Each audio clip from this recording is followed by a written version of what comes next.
आज आपण बनवणार आहोत झटपट होणारं आणि चवीला उत्कृष्ट असं सँडविच. ब्रेड घेतलेला आहे, त्याच्या कडा आहेत त्या सगळ्या कट करून घ्यायच्या आहेत. त्यानंतर त्याला सगळीकडून बटर ॲप्लाय करून घ्यायचं आहे. आता इथे बटर ॲप्लाय करून झाल्यानंतर इथे घेणार आहोत आपण गाजर, त्यानंतर घेणार आहोत टोमॅटो, बारीक चिरलेली सिमला मिरची आणि बारीक चिरलेली काकडी, चवीनुसार मीठ, काळी मिरी पावडर, त्यानंतर मेयोनीज. हे सगळं मिश्रण आपल्याला छान एकत्र मिक्स करून घ्यायचं आहे.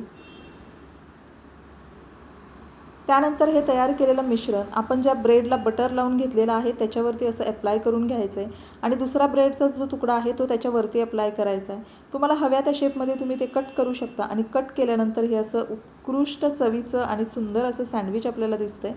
तर असं सँडविच तुम्हीसुद्धा नक्की ट्राय करून घ्या. एकदम करायला सोपं आहे आणि चवीला तर खूपच भन्नाट लागतं.